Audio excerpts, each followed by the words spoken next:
예, 오늘 저희 스페셜 인터뷰에서는 치매 간병에 대한 정말 두꺼운 백과사전을 낸 홍경환 작가님을 모셨습니다. 다시 한번 반갑습니다. 네, 반갑습니다. 우리 홍 작가님은 치매를 앓는 부모님을 요즘 보면은 치매가 좀 심해지면 다 요양원에 모시잖아요. 네. 근데 집에서 간병을 하고 계시다고 들었습니다. 특별한 이유가 있습니까? 그 드라마, 대표님 드라마 가끔씩 보시죠? 아, 그럼요. 네. 작년에 되게 인기 얻었던 드라마 중에 우리들의 블루스라고. 네. 거기 보면 한지민의 여동생이 이제 발달장애가 나오잖아요. 네. 그러니까, 물론 한지민 씨가 뭐 집에서 이렇게 돌보는 건 아니지만, 근데 좀 그런 느낌하고 비슷할 것 같아요. 부모들이 우리 아이가 발달장애가 있다고 해서, 그럼 이 아이를 그러면은 뭐 어디, 뭐 보호시설에 보내버리고 우리는 따로 산다. 이 아이들은 혼자 살 수 없으니까 그럴 수 있는 부모들은 없을 거 아닙니까? 우리 아이가 좀 이렇게 뭔가 좀 다르다고 해서. 근데 치매도 거의 비슷한 느낌이에요. 이제 인지 능력, 그러니까 사고력이나 뭐 이런 것들이 좀 떨어질 뿐이지. 그 드라마 우리들의 블루스에 나왔던 어떤 발달장애 그 여동생처럼 그냥 우리 인간하고 똑같아요. 그 약간 어떤 그 인지 능력이 떨어지는 것 외에는 거의 똑같단 말이에요. 그러면은 그 드라마에서 그 여동생이 했던 말 중에 하나가 너 나 버렸지라는 게 있잖아요. 그게 평생의 트라우마로 두 사람한테 모두 평생의 트라우마로 남아 있는 거 아닙니까? 그러면 아무리 치매를 앓고 있다고 하더라도 그러면은 치매를 앓는 부모님도 자식들이 나를 버렸다라는 걸 알게 되고, 그리고 특히 이제 배우자나 아니면 그 자녀들 중에 내가 이 환자, 아픈 사람인데 뭔가 버렸다라는 죄책감이라든가 이런 것들에 굉장히 시달려야 되거든요. 그래서 많은 분들이 어떤 그 요양시설로 치매를 앓는 부모님을 보내시기는 하지만, 사실은 집에서 모시는 분들이 더 많아요. 네. 그리고 요양원에 가는 정도는 어느 정도 단계냐면 이제 치매가 증상이 너무 심해져서 이제 배우자도 못 알아보고 자식도 못 알아보는 그 정도 단계가 되기 전에는 거의 대부분 집에서 간병을 합니다. 네. 그건 저뿐만이 아니라 많은 사람들이 그렇게 하고 있죠. 네. 그러면은 이제 뭐 저희가 이 드라마나 영화나 또 책 속에서 또 주변의 이야기로서 또 보면은 요즘 치매가 굉장히 급증하고 있다. 그거 듣고 있는데 이 집에서 간병을 하다가 그러면 금방 말씀하신 그 증상이 나타났을 때 집에서 도저히 그걸 갖다가 이 간병의 그 못하겠다 되니까 지금 가는 거잖아요. 기간은 다 다르겠지만 어느 정도 대충 걸리는 겁니까? 치매 환자들의 평균 생존 기간이 한 8년에서 한 10년 정도예요. 그러니까 치매 진단을 받고 8년에서 10년을 생존을 하는데, 근데 치매 환자들이 그러니까 뭐냐면 치매에 걸렸기 때문에 죽는 게 아니라 치매의 증상이 심해지면 내가 감기에 걸렸는데 나 감기 걸렸어요. 아니면 내가 팔을 좀 다쳤는데 내가 팔을 다쳤어요. 이 얘기를 제대로 전달을 못해요. 그러니까 감기가 폐렴이 되고 악화돼서 돌아가시고, 이런 단순한 타박상인데 이게 멍이 들고 이게 괴사가 되고 하면서 돌아가시고 이런 거거든요. 그래서 어떤 인지 능력만 치매에 걸렸다고 하더라도 인지 능력만 어느 정도 유지가 되면 뭐 10년, 20년 뭐 그거는 너끈히 할 수 있고, 지금 제가 우리 아버지를 올해 11년째거든요. 그러니까 제가 이제 우리 아버지를 관리해온 거의 주안점은 뭐냐면 인지 능력을 최대한 유지시켜야 된다. 네. 그래야 이제 부모가 자식도 알아보고 일상생활이 유지가 되는 거니까요. 그래서 지금 저희 아버지 모시고 뭐 병원 가거나 하는 데는 아무 지장이 없어요. 근데 관리 정도가 달라지면 특히 이제 증상이 굉장히 급격히 악화되는 게 뭐냐면 초록이 치매라고 그래서 65세 이전에 요즘 젊은 치매. 젊은 치매에 걸리는 사람들은 이 악화되는 속도가 굉장히 빨라요. 그래서 뭐 한 2, 3년 만에 이제 뭐 자식 몰라보고 진단받고 뭐 2, 3년 뒤에는 뭐 자신 몰라보고 뭐 병원에 그 왜 그럴까요? 나이 먹어서보다도 오히려 초록이가 더 네. 악화가 더 빨리 된다는 거야? 그거는 아직도 뭐 학자들도 정확하게 왜 그런지는 모르고 요즘에 초록이 치매 환자가 왜 늘어나는지도 정확히는 모르는데 네. 그냥 학자분들이 추정하기로는 요즘에 먹는 음식이 예전에 먹는 음식과 많이 달라졌다. 이제 환경의 변화. 이제 그것 때문에 그런 증상이 있을 것 같고 그리고 또 생각해 볼 거는 이것도 그냥 추정이죠. 뭐냐면은 치매와 굉장히 관련성이 높은 거는 이제 염증과 활성산소거든요. 네. 이것들이 굉장히 오랫동안 누적되면서 뇌에 계속 데미지를 주고 있다가 우리 아버지가 이제 저희 아버지는 한 70 후반대, 70대 후반에 이제 치매에 걸렸지만 그 이전에 50대 때부터 그게 진행이 돼 왔던 거예요. 그러면 지금 60대인 치매 환자가 이게 진행이 되면 30대, 40대부터 이게 누적돼 왔다라는 거죠. 그러니까 그러면은 젊은 사람들은 회복력이 어느 정도 있잖아요. 예.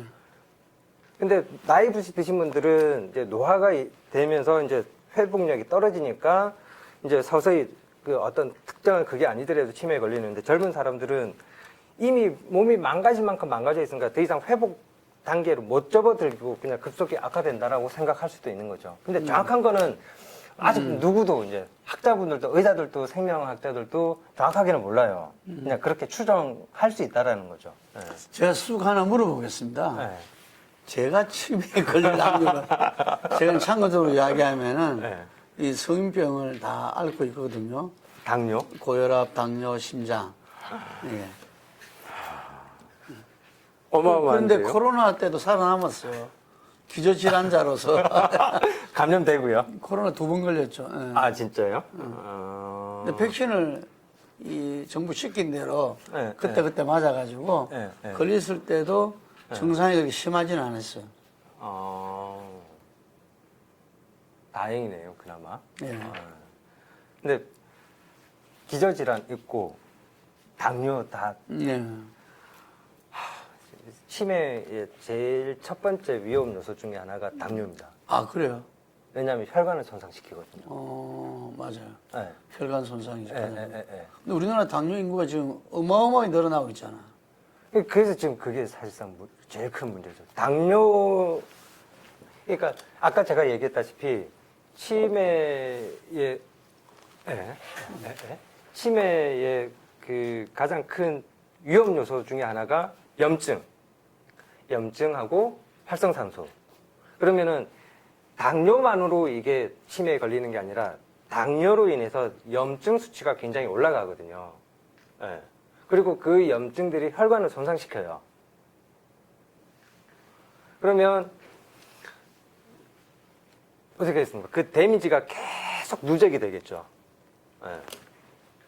고혈압이 있으면 어떻게 됐습니까? 혈관이 잘못될 가능성이 굉장히 크겠죠. 예.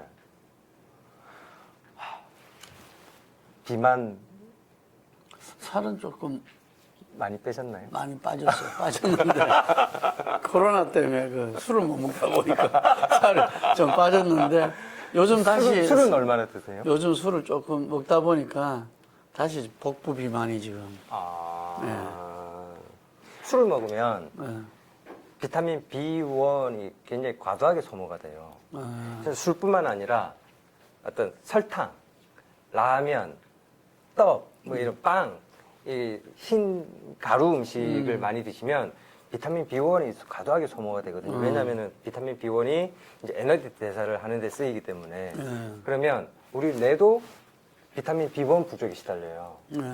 그걸로 인해서 데미지가 또 오게 되거든요. 그러니까 지금 대표님 하루에 얼마나 걸으세요? 요즘은 별로 안 스마트워치가 걸리면. 있어서 다 체크가 되는데 기껏 걸어봤자 한 그 3천, 4천. 3천보. 치매를 막는 가장 그 몇 가지들이 있는데 제일 유효한 게 뭐냐면은 유산소 확률 운동. 지금 말 안 해주는데 확률. 아주 말하기가 좀 곤란한. 아니 슬쩍 넘어가네 보니까. 아니 그 소위 말해서 위험 빈자를 아니, 지금 다 하고 계시잖아요. 사람들이 잔뜩 지금 긴장하게 만들어 놓고는 지금. 아니, 그래서. 그냥 말해 보시죠. 예. 지금 본인은 뭐 어떻게 되시죠? 의사도 아니니까 너무 이렇게 이 신경 쓰지 말고 그냥. 예.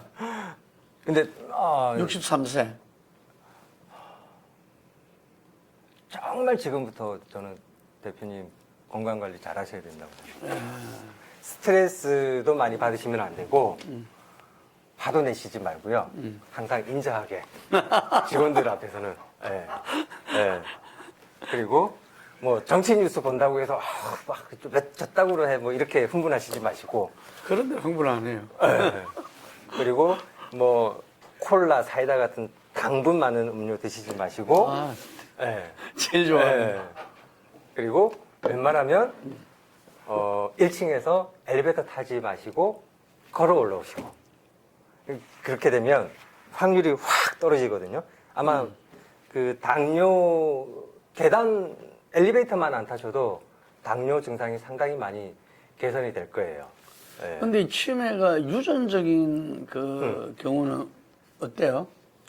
있죠. 이제 있어요? 근데 뭐냐면 예전에 이제 학자들이 조사한 게 있는데 나이지리아 사람들이 그 아포지포라고 해서 치매 유전자가 굉장히 많아요. 근데 나이지리아에 있는 사람들은 치매 환자가 거의 없어요. 근데 이 사람들이 어떻게 해서 치매에 걸리냐? 미국에 가서 걸리는 거예요. 뭐냐면 피자, 햄버거, 콜라, 사이다 이런 당분이 많은 음식, 섬유질이 적은 음식 뭐 이런 것들 위주로 먹다 보니 이 사람들이 미국 가면 거의 다는 아니죠. 많이 치매에 걸리고 아프리카에서 가난하게 이게 먹고 몸을 많이 움직이는 사람들은 치매에 안 걸리는 거죠. 그래서 보통 과학자들이 설명할 때 뭐냐면 유전자는 스위치라고 얘기하거든요. 여기 이 조명의 스위치를 내리면 불이 꺼지고 켜면 밝아져요. 마찬가지로 우리가 치매 유전자를 우리가 스위치를 끄면 치매에 안 걸리고 스위치를 켜면 치매에 걸리는 거라고 생각하시면 돼요. 그래서 화내지 마시고 항상 이렇게 마음의 여유를 갖고 명상도 좀 하시고 절에 가셔서 아니면은 성당 가셔서 기도도 좀 하시고 이렇게 항상 마음의 여유를 갖고 하셔야 치매에 안 걸립니다. 왜냐하면 그 스트레스 호르몬 중에 하나 코티졸이 혈당치를 급격하게 올려버려요.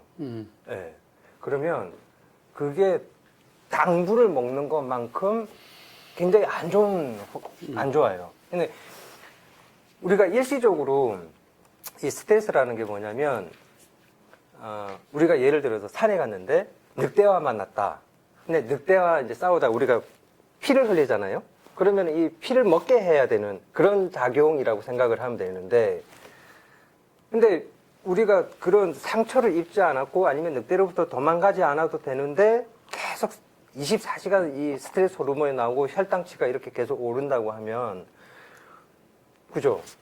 혈관이 어마어마하게 망가지겠죠. 그리고 뇌에도 염증 물질이 이렇게 잔뜩 쌓일 거고요. 자, 그래서 금방 뭐 여러 가지 좋은 말씀을 해주셨는데, 이 사람들이 요즘은 암보다 더 두려워하는 게 치매다 이런 이야기들이 있잖아요. 그럼 이 치매를 막을 방법, 금방 스트레스가 생기서는 안 된다.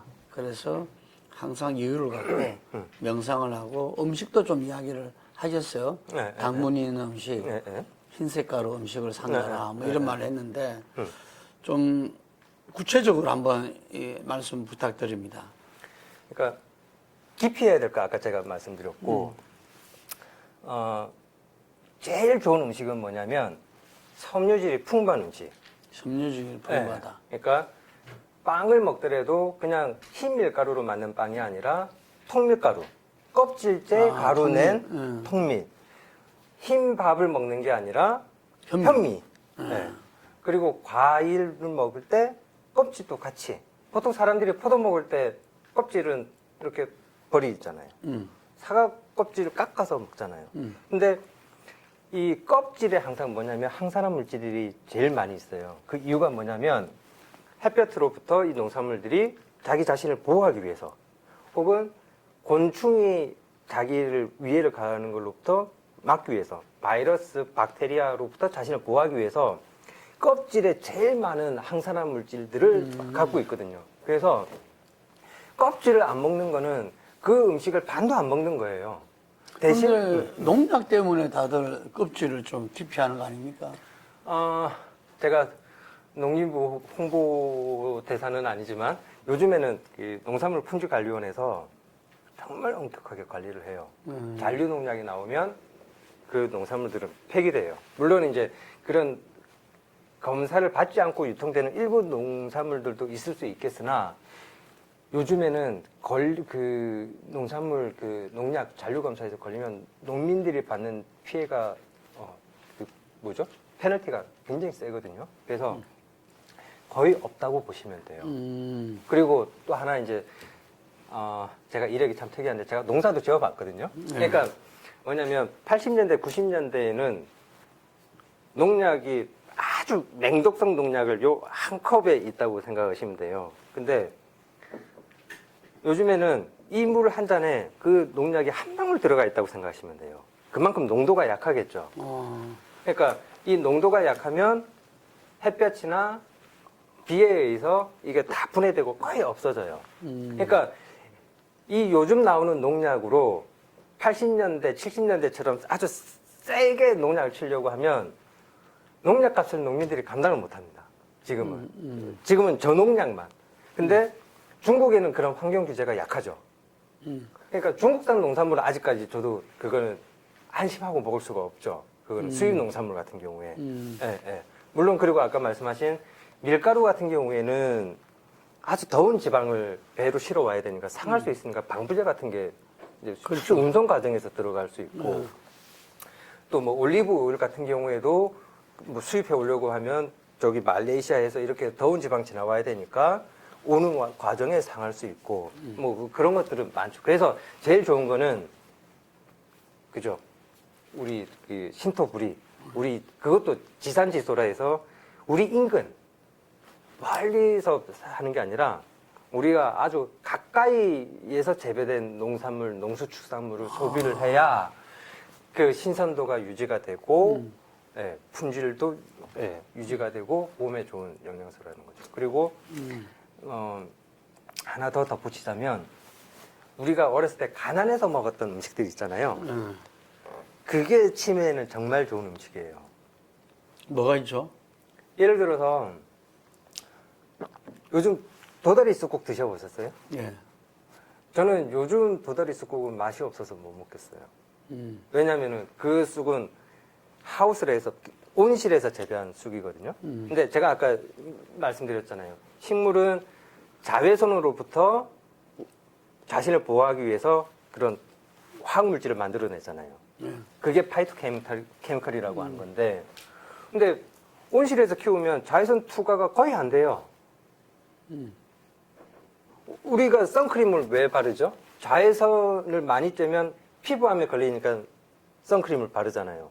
식물들은 반대로 이 자외선으로부터 자기 자신을 보호하기 위해서 이런 파이토케미컬을 만들어낸단 말이에요. 근데 자외선이 없는 환경에서 키우면 이 식물들이 파이토케미컬을 만들어내지 않겠죠. 그래서 우리가 지금 어렸을 때 먹던 쑥국이나 아니면 뭐 이런 부추나 이런 것들은 야외에서 그냥 자연스럽게 자라던 농산물은 향이 굉장히 좋아요. 쑥도 그렇고 부추도 그렇고 많은 농산물들. 근데 요즘 마트에서 유통되는 농산물들은 대량 생산, 대량 재배 유통하기 위해서는 온실에서 일정한 하게 유지를 할 수밖에 없어요. 이번 주에는 뭐 100톤을 생산한다. 다음 주에는 50톤을 생산한다. 이 계획을 맞추기 위해서는 온실의 온도와 습도를 맞춰서 일정한 생산량을 유지를 해야 되니까. 근데 그렇게 키우면 햇볕이 차단되기 때문에 이 농산물들이 거의 영양가가 없는 농산물이 되는 거죠. 그래서 일본의 어떤 의사는 무조건 노지 재배, 그러니까 온실 재배가 아니라 노지 재배한 음식을 먹어야 된다. 이렇게 얘기를 하거든요. 그래서 제 개인적으로는 이런 어떤 치매와 관련된 이런 그 음식 얘기가 재래시장을 살릴 수 있고 농민들을 살릴 수 있는 좋은 소재가 될 수 있다고 저는 생각을 하거든요. 생각해 보세요. 대형마트들은 대량 유통해야 돼요. 그리고 단가만 맞으면 수입 농산물도 얼마든지 들어올 수 있어요. 근데 내 몸을 살리기 위해서라면 조금 더 비싸더라도 내 몸 살리는 음식을 사람들이 선택하는 사람들이 많을 거잖아요. 마트는 그런 상품들은 너무 소량이고 어떤 틈새 시장 영역에 있기 때문에 마트는 그런 물건을 다루면 수지타산이 안 맞아요. 지금 뭐 이마트나 홈플러스나 롯데마트나 보면 그냥 컨베이어 벨트 시스템에 비슷해요. 그냥 MD 한 명이 어디 가서 물건 뭐 200톤, 300톤, 500톤 딱 찍어 놓으면 그 물량 쫙 맞춰서 컨베이어 벨트 돌아오듯이 그냥 물건들이 쭉쭉쭉쭉 농산물들도 그렇게 들어온단 말이에요. 근데 기본적으로 뭐 50kg, 30kg, 100kg 이런 물량을 마트에 들어가고 어디 코에 붙입니까? 전국 매장에 어떻게 돌려요? 100g씩 밖에 못 돌리는데 그런 농산물들은 마트가 유통을 할 수가 없거든요.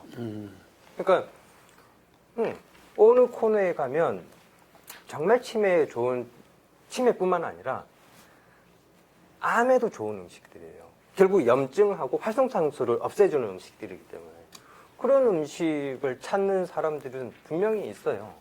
예. 그래서 요즘 백화점 가면 이렇게 유기농 이렇게 그 농산물이 코너가 따로 있어요. 예. 가격이 되게 세죠, 거기는. 예.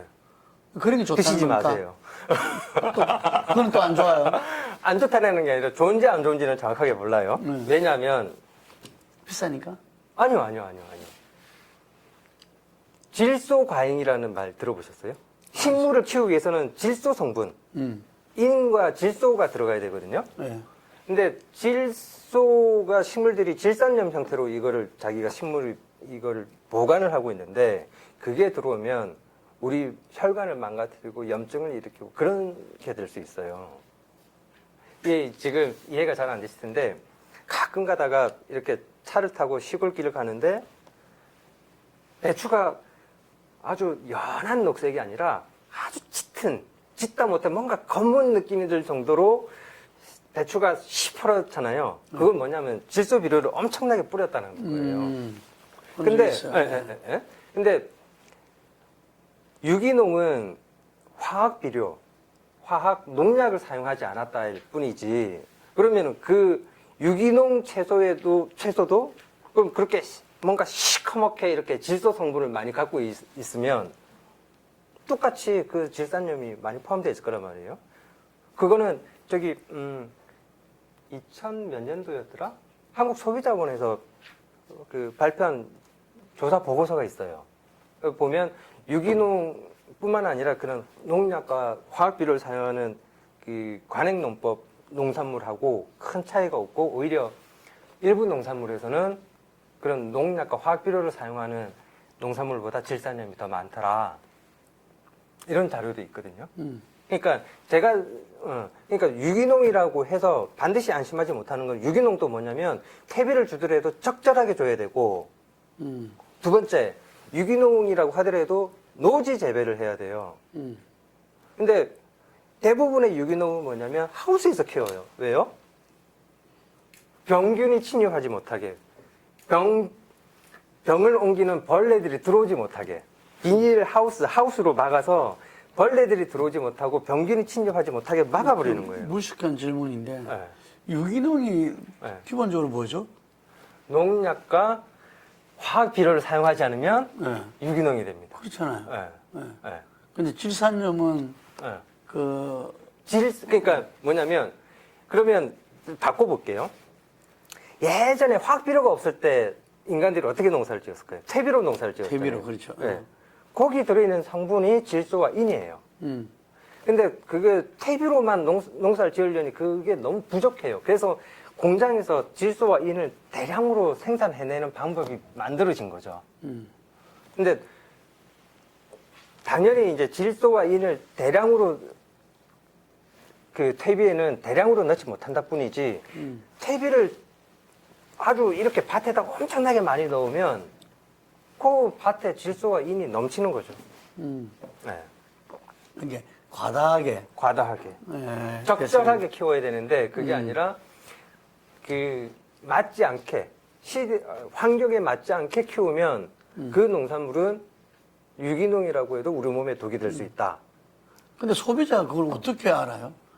과다하게 됐는지 아닌지 뭐. 그래서 보시면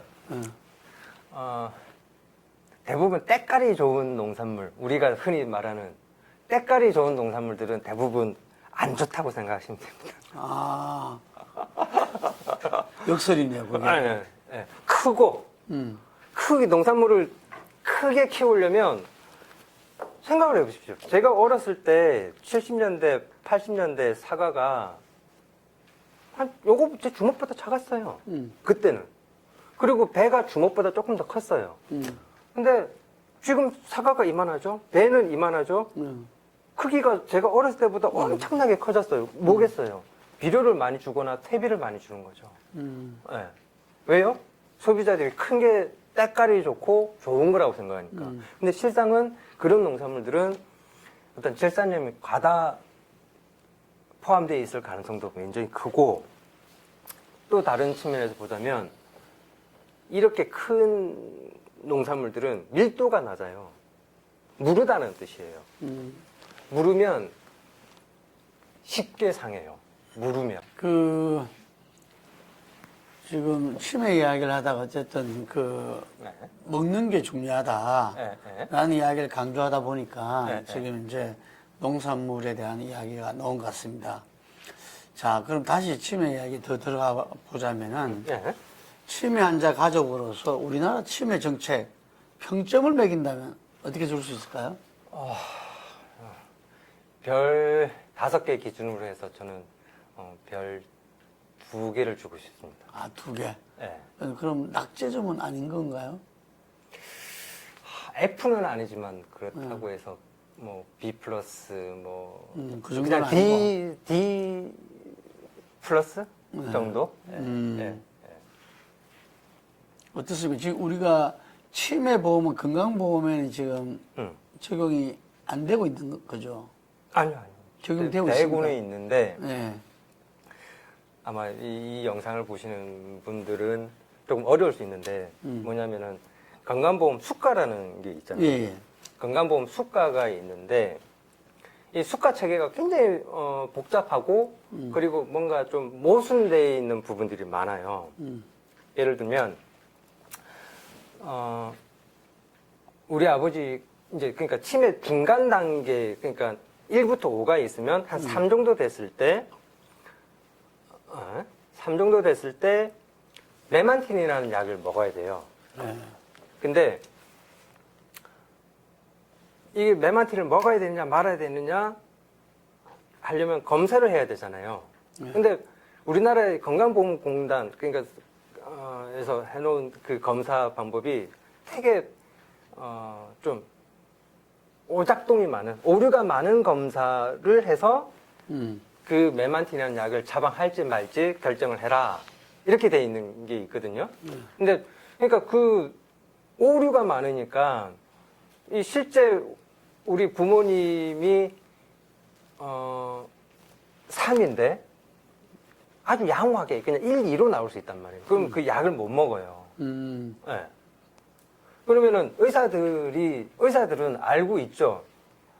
보호자로부터 얘기를 듣고 그리고 환자를 직접 관찰했을 때 이 검사와는 일치하지 않는다. 네. 그러니까 이 약을 처방해야 된다. 경험이 많은 의사, 공부 많이 하는 의사들은 알고 있어요. 근데 그 약을 처방하면 건강보험심사평가원에서 엄청나게 이제 크레임이 들어오는 거죠. 크레임이 아니라 이제 그 의사와 병원이 상당한 불이익을 받아야 되는 거죠. 근데 그 약을 먹어야 환자의 그 증상이 악화되는 걸 막을 수 있고, 그걸 막아야 나중에는 그분들이 요양병원을 덜 갈 테니까 나라 재정이 지출되는 것도 줄일 수 있는데, 건강보험심사평가원이 만들어 놓은 어떤 그런 몇 가지 이것들을 보면 굉장히 납득하기 힘든 것들이 많아요. 그래서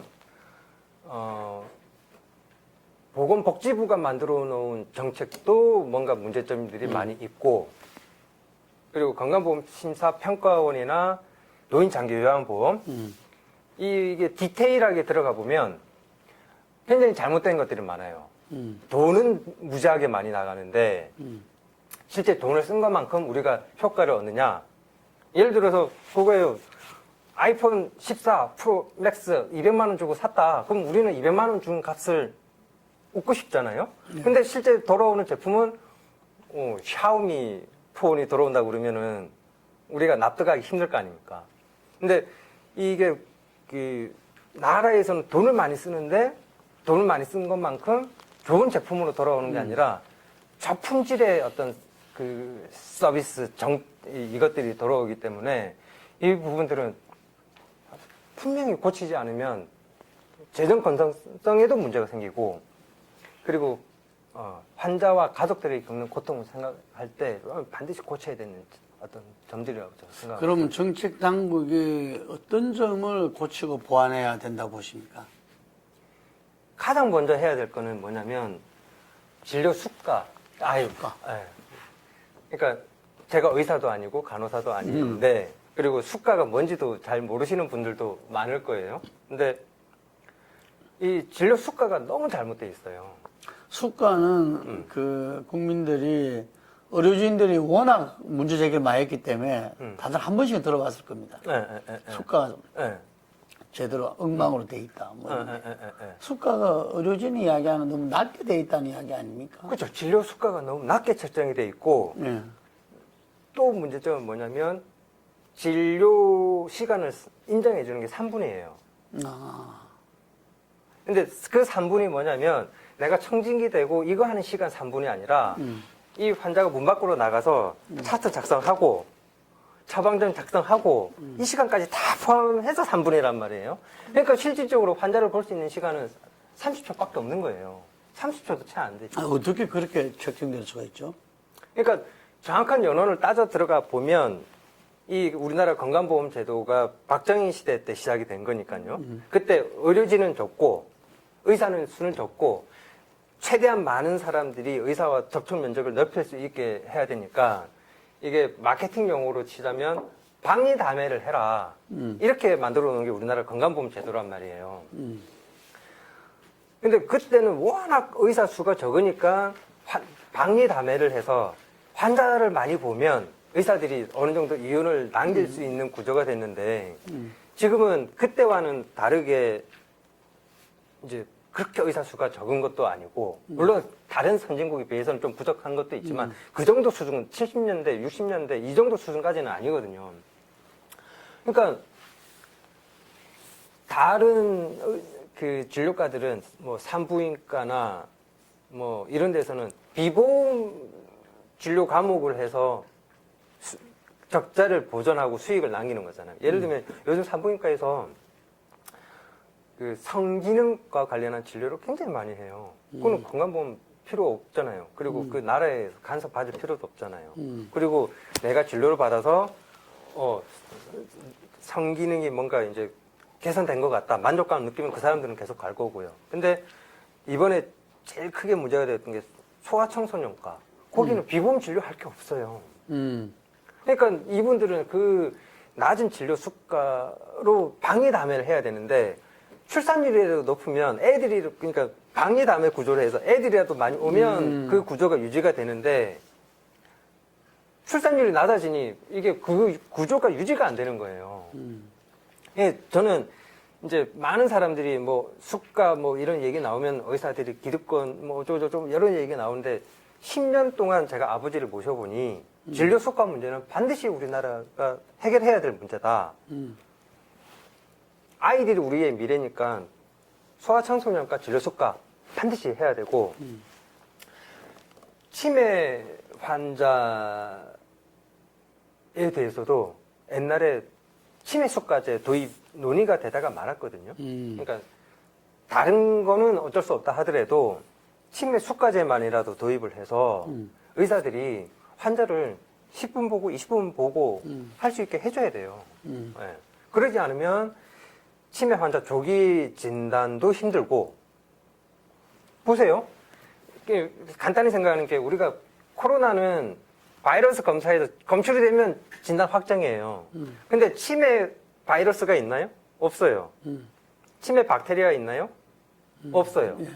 그럼 진단 키트로 검사를 할 수가 없어요. 예.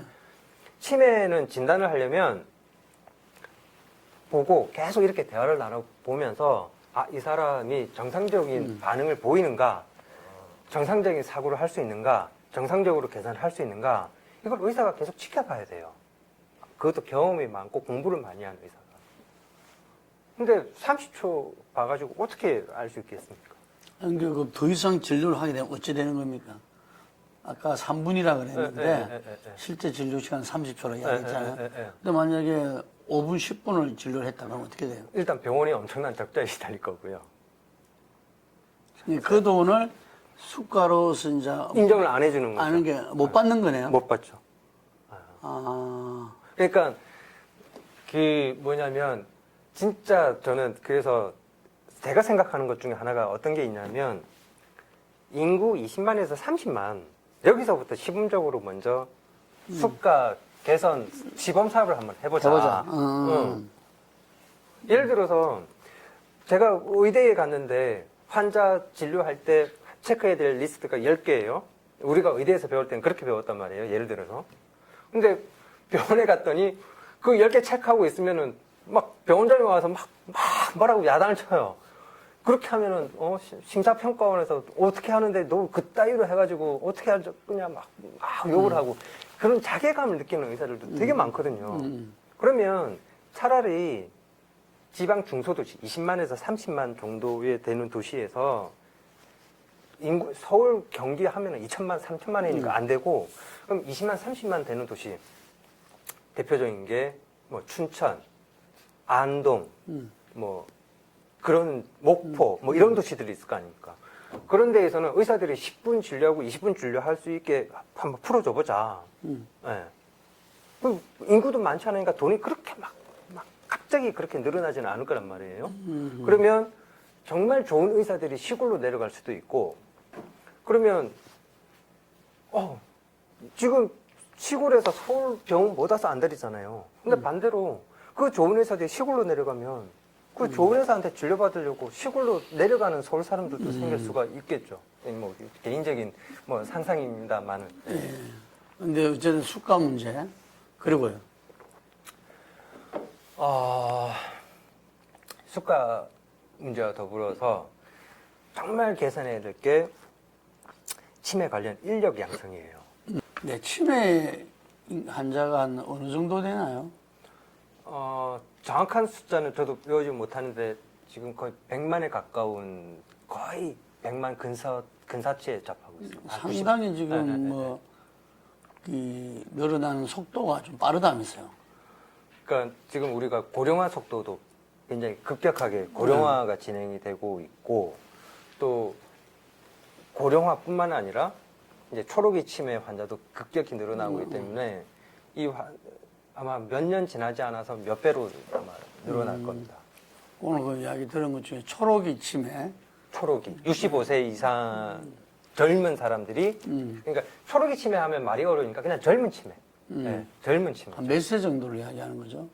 그러니까 뭐 한 50대도 있고 심지어 50대도 있어요. 한 60대 초반, 60대 중간인데 치매에 걸린 거예요. 그런 사람들이 예전에는 아주 드물었는데 요즘에는 그런 사람들을 발견하는 게 너무 쉬워요. 네. 네. 그거는 아까 이유는 밝혀지지 않았다고 그랬죠? 정확한 건 모르지만 이제 환경의 변화? 특히 음식 뭐냐면 가공육이라든가 특히 가공식품을 먹으면서 이제 몸에 이제 염증이나 활성산소가 많이 발생하니까 그게 가장 큰 영향을 미칠 거라고 추정하고 있는 거죠. 아까 정책 부분에서 수가 뭐 정상화를 할지 어쨌든 간에 수가에 대해서 문제하고 그다음에 치매 그 감병 전문 인력, 인력 간병뿐만 아니라 뭐냐면 지금 우리나라에서는 내가 내과 의사든 뭐 이비인후과 의사든 내가 이 사람 치매야 진단 내리려면 내릴 수 있어요. 근데 그게 치매 진단을 내린다라는 게 정말 어려운 일이거든요. 근데 신경과 의사라고 해서 다 할 수 있는 것도 아니고, 정신과 전문의라고 해서 다 할 수 있는 것도 아니고, 신경과 전문의 자격증을 취득하고, 그리고 치매에 대해서 다시 몇 년간 공부를 해야 돼요. 정신과 전문의 자격증 취득하고, 다시 몇 년 동안 그걸 공부를 해야 돼요. 근데 지금 오진율이 우리나라에서 치매 오진율이 얼마나 되는지 뭐 그런 자료들은 없으니까 그런 자료가 나올 수가 없겠죠. 근데 이런 의사들 중에서도 치매에 대해서 잘 모르는 의사들이 진단을 내리는 거, 이거는 좀 문제가 있어요. 그래서 치매 전문의, 신경과 정신과 이 두 쪽에서 양성을 할 수 있을 텐데 그 의사들 양성하는 기간만 해도 1년에 뭐 몇백 명 안 되잖아요. 그러니까 이걸 최소한 몇천 명을 양성을 해내려면 한 10년 정도 계획을 잡아야 된단 말이에요. 그리고 치매 진단할 때 이 검사하는 인력이 있어요. 치매 검사하는 인력이 있거든요. 대표님 아시면 깜짝 놀라실 거예요. 그 치매 검사를 어떤 병원에서는 원무과 직원이 해요. 그나마 뭐 간호사 아니면 병리사, 임상병리사 이런 분들이 그 검사를 한다면 양반이고, 심지어 어떤 병원에서는 원무과 직원이 와서 치매 검사를 해요. 그 검사가 제대로 되겠냐는 거예요. 간호사가 해도 제대로 안 되고 임상병리사가 해도 제대로 안 되고 그 검사를 할 수 있는 전문 인력들을 양성해내야 돼요. 근데 우리나라 보건복지부, 제가 옛날에 과장이랑 통화를 했었는데, 간호사가 당연히 할 수 있는 거 아니에요? 이런 반응을 보이더라고요. 그래서 그러면 그 치매 검사를 간호사가 하는 나라들은 어디냐? 미국이냐, 프랑스냐, 독일이냐, 일본이냐?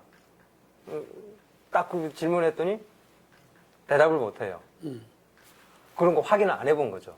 다른 나라에서는 치매 검사를 누가 하는지 확인도 안 해보고 간호사가 해야지. 그냥 그 과장이 그렇게 결정해버린 거예요. 제도가 엉망으로 돼 있는 거죠, 지금. 딴 나라에서 누가 합니까? 미국 같은 경우에는, 일본은 저도 정확하게 잘 모르겠는데, 근데, 일본도 미국식 제도를 많이 들여오니까, 검사를 할 수 있는 전문 인력들이 있어요. 그러니까 그거는 몇 가지, 이제, 신경학에 대해서도 잘 알아야 되고, 검사, 이제 우리 그 심리검사 같은 걸 하는 것도 잘 알아야 돼요. 그래서 그것들만 따로 대학원 가서 공부하는 사람들이 있어요. 미국에서는 이제, 근데 그 사람들은 거의 의사 수준으로 공부를 한 사람들이기 때문에 검사 한 번 받을 때 비용이 너무 비싸요. 미국에서도, 그러니까 우리나라처럼 건강보험 제도가 안 돼 있으니까 그 검사 받기가 쉽지는 않은데, 그래도 최소한 오진을 막기 위해서는 이제 그런 이렇게 무분별하게 무자격자에서 검사가 되는 거는 막아야 되고, 그 인력들을 양성해내려고 하면 학부 4년 당연히 졸업해야 될 거고, 대학원 2년 당연히 해야 될 거고, 레지던트 과정 밟아야 될 거고, 아주 타이트하게 한 번도 쉬지 않고 공부해도 7년을 공부해야지 이 인력이 탄생하는 거예요. 근데 7년 공부하는 거는 아주 단순하게 라이선스인 거고, 운전면허증처럼. 운전면허증 땄다고 해서 운전 잘하는 거 아니잖아요. 그럼 이 사람들이 일을 잘하려고 하면 또 몇 년간의 경력이 쌓여야겠죠. 이거 하는데 만도 제가 봤을 땐 단순히 생각해보면 10년 이상이 걸려요. 근데 지금부터 시작해도 됐는데, 뭐, 보건복지부 담당 공무원이나 뭐 아니면 기타 다른 사람들은 아예 그게 왜 필요한데? 이게 그 제일 큰 문제인 거고, 정치인들도 그런 거 설명해봐야 뭐 표 안 되는데 왜 해요? 네. 정치인들부터가 바뀌어야 되고, 이런 걸 가서 따져야 되는 거고, 왜 이렇게 미국이나 아니면 다른 나라와 비교했을 때 우리나라는 시스템이 이 모양이냐, 그걸 따지고 들어야지. 지금 우리 황 작가 볼 때는 어쨌든 치매 환자들이 이 행복한 어떤 삶을 영위해 나가기가 상당히 지금 어려운 그렇죠. 제도적인 환경이 있다. 이렇게 보시고 수가 문제부터 좀 이렇게 해결을 하고 치매 전문 인력이 양성이 돼야 진단부터 제대로 그래야 이제 진단이 빨리 돼야 치료를 빨리 받고 치료를 빨리 받아야 인지 기능이 뇌가 퇴화하는 속도를 늦출 수 있으니까 그냥 조금 주변에서 올 때는 좀 저 할아버지 좀 깜빡깜빡 하는데 그 상태로 그냥 쭉 지낼 수가 있어요. 빨리 진단이 되고 빨리 치료를 받으면 그리고 전문적으로 제대로 치료를 받으면 안 그러면 이게 굉장히 코로나 때 우리가 가졌던 위협보다도 더 큰 대란이 올 수도 있겠네요. 사실 이건 치매 팬데믹이에요. 전 세계적으로 봤을 때 이렇게 환자가 급증하는 질병이 치매 말고 뭐가 있어요? 어마어마하게 급증하고 있잖아요. 지금 치매 환자가. 아, 이게 국가적 과제라고 봐야 되겠네요. 세계적인 과제이기도 하고. 아, 근데 이걸 갖다가 지금 요즘 이 TV나 이런 데 보면 치매 간병보험을, 그건 사적 보험이잖아요. 사적으로 해결할 수 있는 한계가 있다, 이렇게 보시는 거죠. 그죠? 그리고 사적 보험으로 어느 만큼 간병이, 그죠? 제가 자세한 내용은, 저도 정확하게는 모르겠는데, 만약에 사적 보험으로 이 치매 환자를 온전히 돌보려면 보험사에서 한 달에 한 5, 600만 원을 줘야 돼요. 왜냐면, 기본적으로 조선족 간병인, 요양보호사도 아니에요. 그냥 간병인. 조선족 간병인 입주 24시간 집에 들어와서 일해주는 간병인 월급이 기본적으로 300 이상이에요. 인건비만. 그러면 그 간병인 월급 300 뚝 떼놓고 그럼 부모님들 병원 가서 진료받고 뭐 하고 일상생활하고 공과금 전화비 뭐 전기세 난방비 유류세 다 내고 하려면 제가 볼 때는 노인 두 분이 있을 때 월 300 정도는 돼야 그렇게 병원도 가고 겨울에 춥지 않게 집에 난방하고 영양실조 안 걸리게 드실 수 있고 그러면 한 600 정도는 보험사에서 지원을 해줘야 된다는 얘기예요. 그게 쉽지 않다 이런 거죠. 그 보장액이 그렇게 안 나올 거예요. 자, 오늘 그 많은 말씀을 해주셨는데, 어쨌든 간에 지금 상당히, 우리나라가 치매 환자 급증하고 있는데, 정책적인 차원이나 이런 부분에서 상당히 안타깝고 하다 보니까, 본인 경험한 걸 총 집대성해가지고 백과사전을 그죠? 냈어요. 그러면은 이 백과사전을 보면 이렇게 대체로 치매 간병에 대해서 기본은 다 터득할 수 있는 건가요? 아니요. 이 책을 읽으면 웬만한 의사만큼은 알게 됩니다. 아, 그래요? 진짜요. 왜냐하면 의사들도 그 검사 원리를 모르는 치매 검사가 어떻게 진행이 되는지 원리를 모르잖아요. 공부를 안 하면. 그러니까 웬만한 의사나 간호사보다도 더 낫습니다. 그 정도의 내용이 정리가 돼 있고 그리고 그렇다고 해서 어렵게 의학 용어를 쓰지는 않았어요. 그냥 우리가 일상생활에서 영화 보거나 드라마 보는 얘기들로 제가 설명을 다 해놨어요. 그 노인복지센터 이런 데서는 뭐 필수적으로 이렇게 구비해야 되겠네 보니까. 근데 그분들도 삶에 찌들려서. 그래서 하여튼 오늘 이 치매 환자 급증하고 있는 부분들에 대해서 뭐가 문제고 어떻게 돼야 된다는 좋은 말씀을 해주셨고 이 책에 보면은 이렇게 그 엔간한 수준의 그 간병에 대해서 해결할 수 있는 비법이 다 담겨져 있다 이렇게 보겠습니다. 그러면 저희들 또 이 보건복지에 이 실상을 좀 제대로 알리고 이게 국가적 과제로서 하도록 노력하도록 하겠습니다. 마지막으로 정책 당국자들한테 한 말씀 부탁드리겠습니다. 마이크 보시고.